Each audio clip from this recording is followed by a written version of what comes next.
stories of Kansas City nonprofits and the people behind them. Casey Cares is the intersection of the nonprofit and profit communities, making Kansas City a better place to live, work, and play. This Casey Cares segment is brought to you by the Ewing, Marion Kaufman Foundation, www.kaufman.org. Part of the normal lexicon of terms in the nonprofit arena are grants, what they are, who can get them, and what they really mean for an organization. On this episode of Casey Cares Ask the Expert, we're going to demystify the world of grants with Mike Chamberlain. He's the CEO of the Grant Professionals Association. With its headquarters in Overland Park, the GPA is the largest professional association dedicated to grant professionals in the United States, Canada, and worldwide. Its focus is to help members do the work they do for nonprofits, securing financial resources, and much more. Mike, welcome. We're so happy to have you and grab you away from all your many, many responsibilities. Well, thank you, Ruth. I really appreciate you inviting me to be with you today and look forward to our conversation.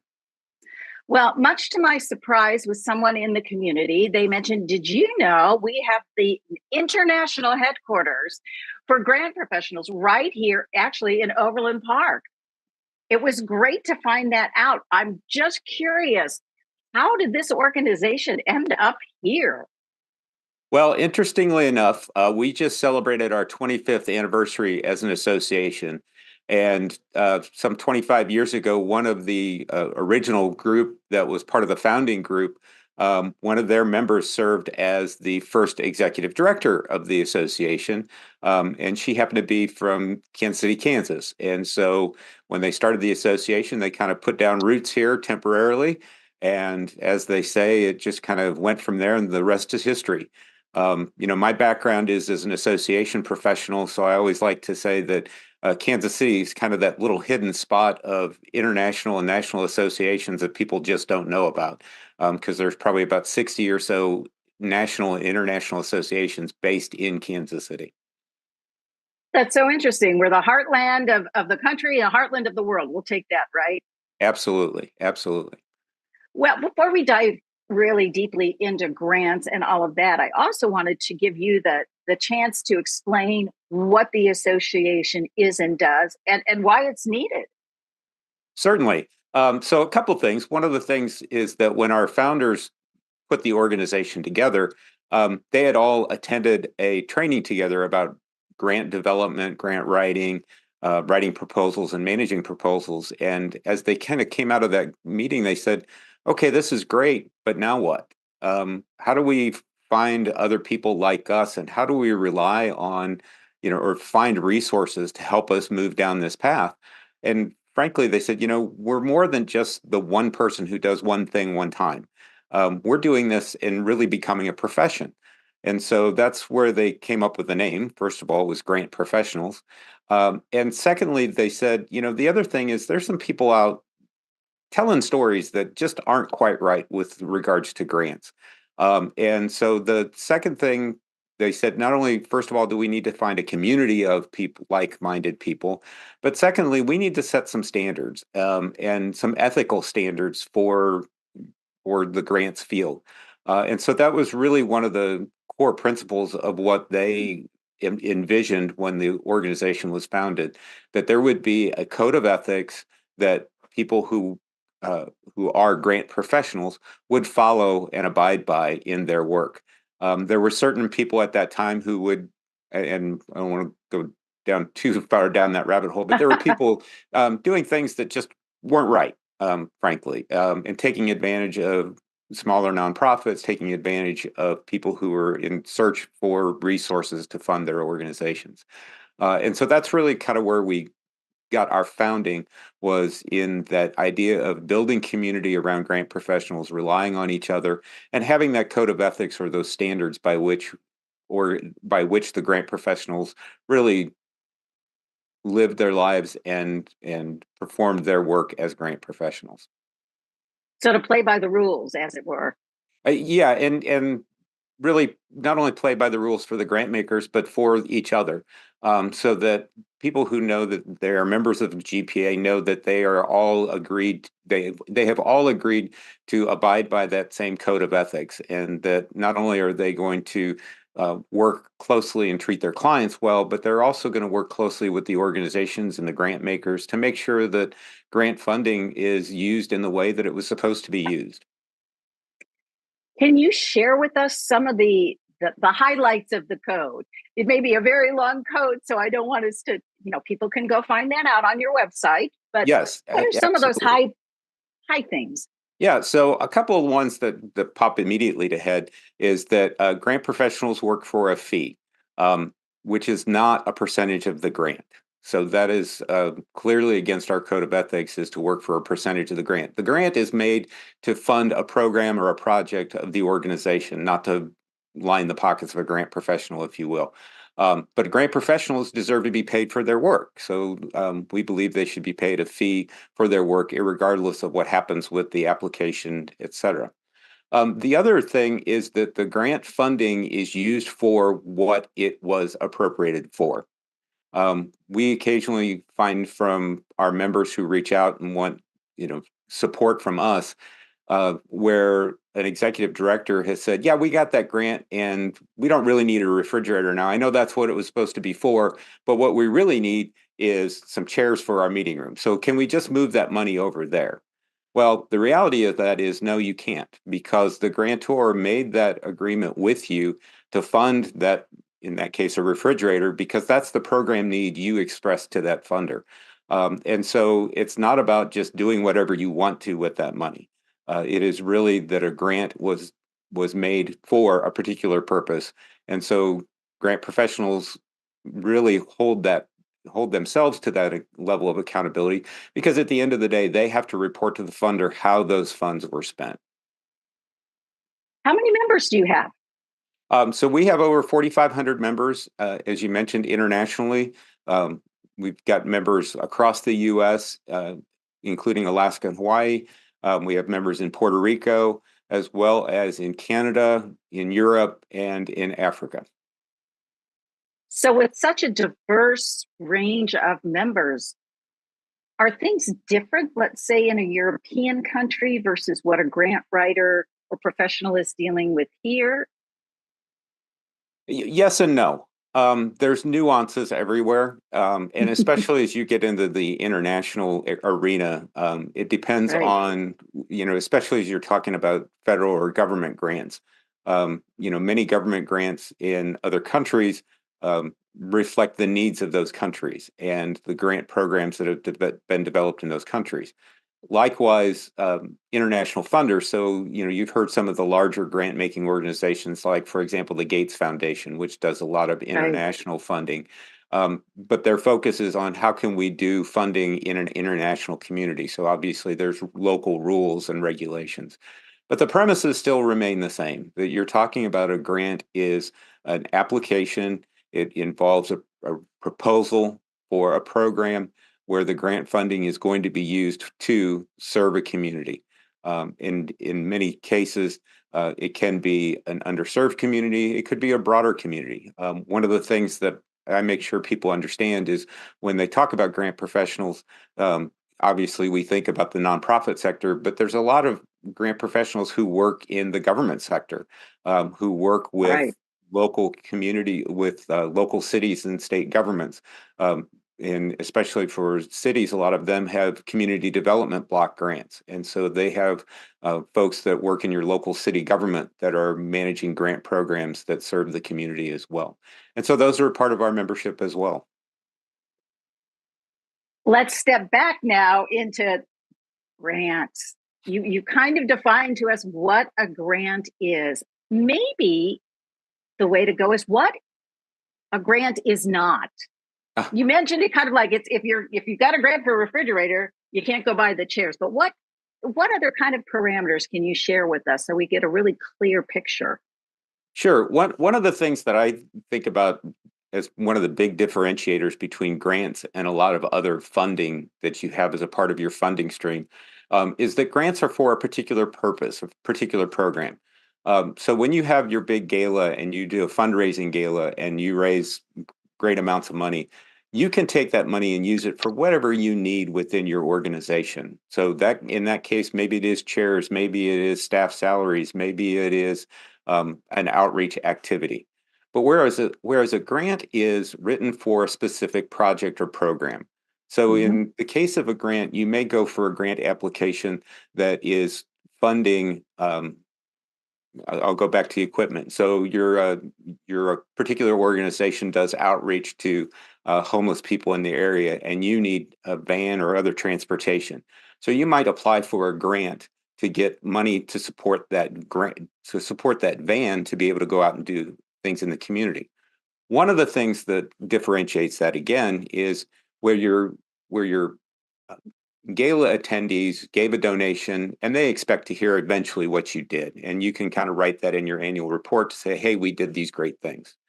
A grant is different in that there are specific outcomes listed in the grant. And at the end of the grant, you have to report out how did you achieve those outcomes? How was the money specifically spent?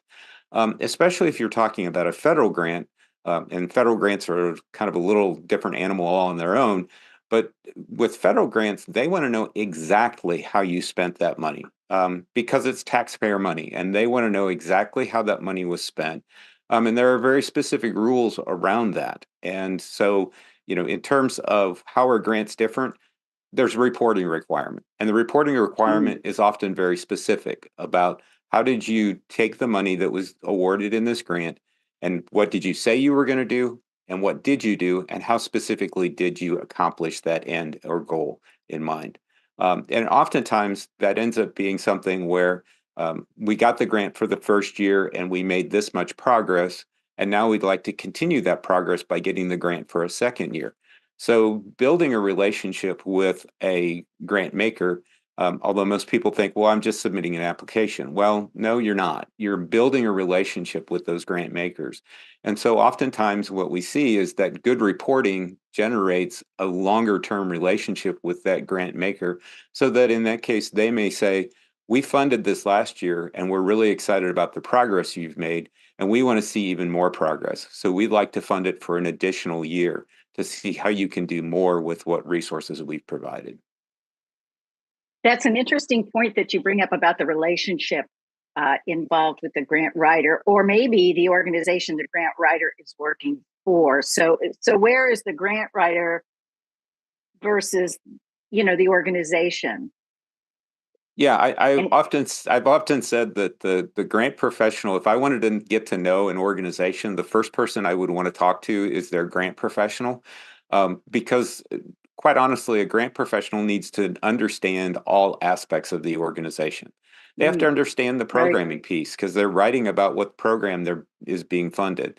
They have to understand the financials of the organization because often that's a part of the grant proposal. What's the budget for the program? How does it fit with the rest of the programs of the organization? They have to understand what are the other funding streams. So many times a grant will have a matching component. So is there a component that the rest of the development team is working on to fundraise to do a match to the grant? They have to understand the direction of the organization. They have to understand where are we going and what are the things that our executive director, our executive team is looking at to really drive our organization forward. So they have to understand that holistic approach to the organization. And so in terms of that, that's one of the things they really bring to the table in terms of conversations with grant makers. Now, Mhm. the other part of that is then it is about building relationships. And so it's about understanding and doing the research to understand the grant makers to say, is our program something that a grant maker might want to fund? Is it something that's within their idea of funding activities? I mentioned the Gates Foundation earlier. They've been very public about their approach to World Health. And so if you're a local Kansas City nonprofit focused on, um, you know, childhood education, it's probably not a good idea to spend your time and energy contacting the Gates Foundation about funding your programs. On the other side of that, there are local foundations and organizations that are Right. very interested in funding those opportunities. So that's, that element of researching and understanding where the funding is coming from, what grant makers are interested in, is an important element of that. And then building that relationship to start understanding what are the needs of the grant maker and what are the needs of the organization. So where can we find the best match? And so again, building that relationship, it starts early on in the process. And oftentimes the grant professional makes the initial introduction, if you will, but sometimes it is the rest of the staff. It's the program staff, it's the accounting staff, it's the executive staff and the development team that all get involved in that relationship building with the foundation. We're chatting with Mike Chamberlain. He is CEO of the Grant Professionals Association, GPA, Good Grades and Grants. There you go. There you go. What have you seen in your time with the organization? Are there more and more grants available? And if so, why? Well, the easy answer to that is yes, there are a lot more grants. And frankly, we've seen a little bit of a shift in the last 5 years. So the first big shift happened right after the beginning of the pandemic, when a lot of organizations shut down big events. And so they were looking for alternative funding. And frankly, the federal government stepped in and said, we need to get funding out to these organizations that are doing good work in the community. And so we saw a tremendous growth in federal grants, especially for human services activities. And so that's been the first shift. The second shift, and again, continued growth here, is a shift towards recognizing that there are programmatic grants, but there's also operational grants, support for the operations of the organization. And so more organizations, more grant-making organizations have started looking and saying, yes, we want to fund particular programs, but we also recognize the good that the organization is doing and that they need support to do things. And some of those basic things, like making sure the lights stay on. I was just thinking that you got to have lights and you got to have a computer. Right, exactly. And so one of the things that we've seen in that terms of a trend and a shift is more opportunities for operational grants or general operating grants that are coming from organizations. Again, that's been an area of growth and somewhat of a shift from grant makers, but also an area of growth of opportunity for organizations that are doing good work and saying, we need more support for our support staff that are making these programs work. So support our programs and support our staff that are making these things happen. So we've seen growth both from the federal and the public sector or the private sector for those. The third area is donor advised funds. And that's a growing area where individuals are making grants to organizations. And it's an area that I know there's a lot of conversation around, I'll just say it that way, in terms of how they're being used and what's happening with them. But it's certainly one we're paying closer attention to because they're not traditional grants. But they are structured a little bit more like grants. And so you've got community foundations and other organizations and large institutions that are helping individuals run their donor advised funds. And so we're starting to see those come out as being a more popular way for individuals to engage in philanthropy and provide grants to organizations. So obviously the largest growth area has been with the federal government and state governments, just because they have the ability and reach and to grow those grant programs. And it's grown significantly over the last 5 years. Again, both in human services areas and other areas in terms of infrastructure and things like that. Now, your association focuses on being not only providing that kind of code of ethics, conduct, whatever, for those who work in it, but you've got a lot of educational opportunities. I would love for you to share so that our audience, those who are working as grant writers, and maybe even people who want to know more about it, tell us about those things. Yeah, absolutely. So one of the, we really pride ourselves on making sure that we're providing three things for grant professionals. The first is advocacy, so they can advocate for themselves as grant professionals in their workplace. The second is a community. I mentioned that early on from our founders about their want to have a community of peers that they can have conversations with. And then the third area is professionalism, which is all about our professional education, professional development. What we found is, I would say probably 90+% of the folks that are grant professionals today didn't start out in that career. They started out with a background in social work or journalism or literature, found a job, and somebody came to them and said, well, you can put a sentence together, right? Yeah, great. We need you to help us put together the grant application. And so one of the things that we found with our members is that they need continuing professional development. So we offer a series of different ways for individuals to get that continuing professional development. We host monthly webinars. We have local chapters throughout the country. We have a great chapter in the Kansas City area called the Heart of America chapter. And those chapters host regular local meetings. But again, we host twice monthly webinars. We have a couple different series that we call Next Level Grants Training. And in addition to that, we also host an annual conference called the Grant Summit, which is both an in-person and virtual event. So even if you can't travel to wherever we are in the country, you can still participate virtually. So, and we have experts talking about everything from the basics of developing a logic model to developing a budget to post-award grant management. And one of the other things that we are in the process of developing is what we call learning paths.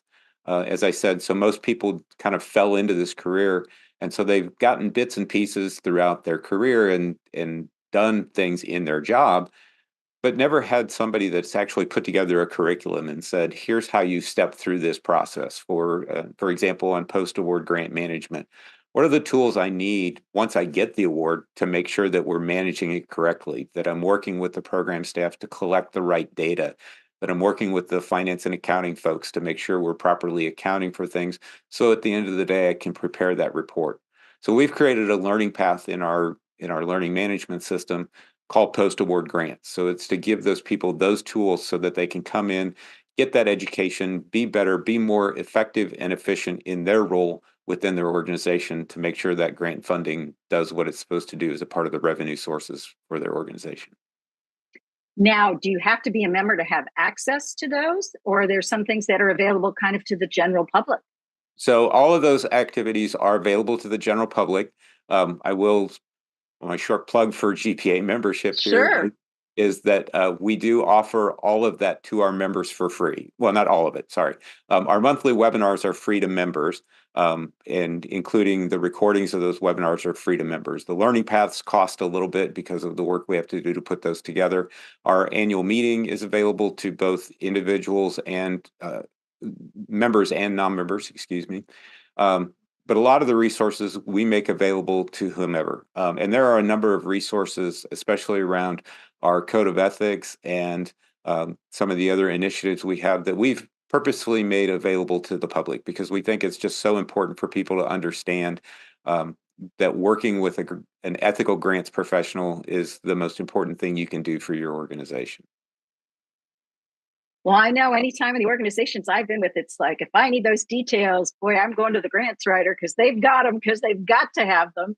And it also, I find that organizations get a little wacky and wonky when it's like grant deadline time Yeah. or reporting time. It's like, oh my gosh, I got to pull all this together. Any words of wisdom so that doesn't become such a schizophrenic time for the grant writer and the organization? Yeah, I would say pay attention to your grant pro when they tell you what they need and when they need it, because they really do. That's one of the ongoing challenges and probably the most stressful times for our grant professionals is around those deadlines because they really want to put forward the best vision, the best version of the organization as possible.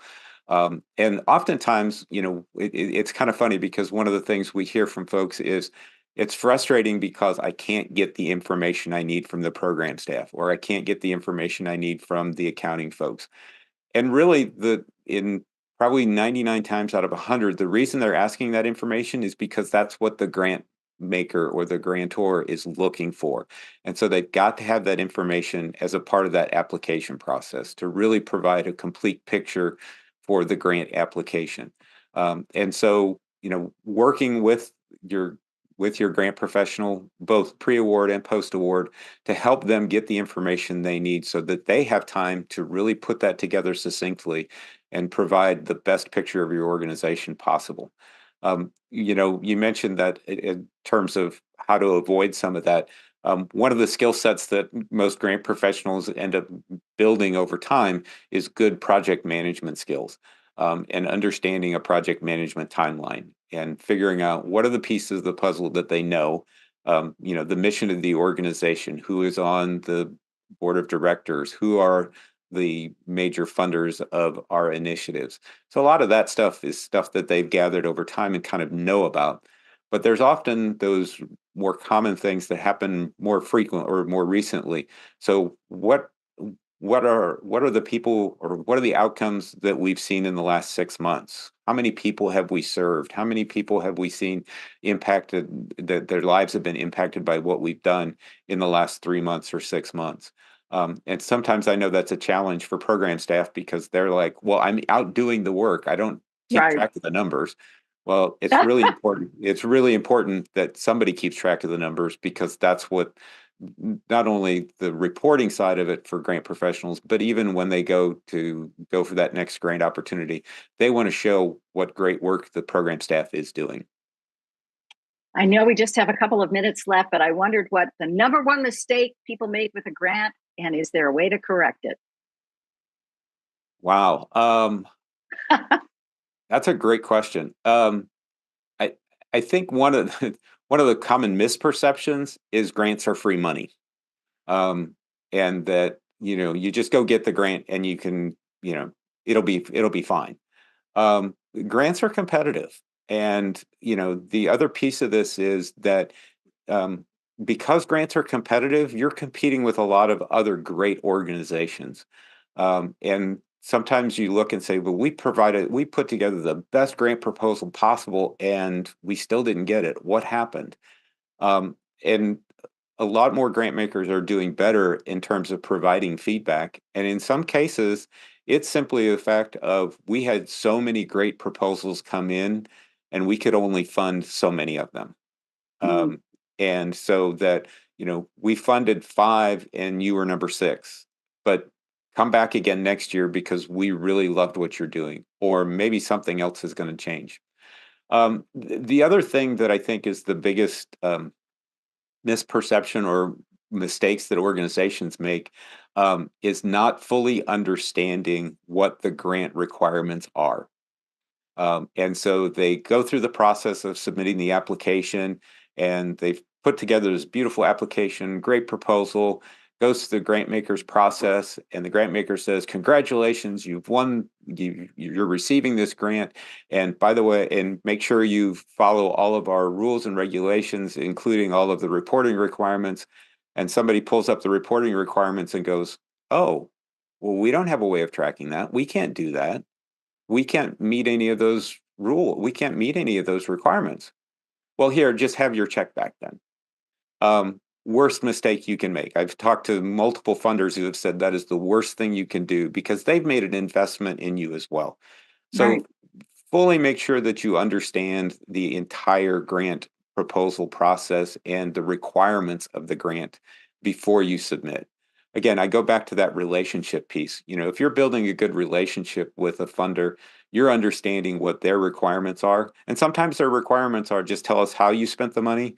And some of them are more detailed. They want to know exactly how many people were served or how many people were impacted and how exactly the money was spent. So it's important to understand not only the pre-award, what we call the pre-award side of things, which is the application process, but certainly understanding the post-award, and can your organization fulfill the requirements of the grant maker. Well, thank you for all this great information. We encourage our audience to check out the Grant Professionals Association. They've got all kinds of free stuff, and maybe consider joining. And we thank you for being our expert. It has absolutely been my pleasure today. We are happy to be a resource for people, even if you're just looking for somebody to help you navigate your first grant. We've got great resources for that on our website as well. So we appreciate your time today, and thank you for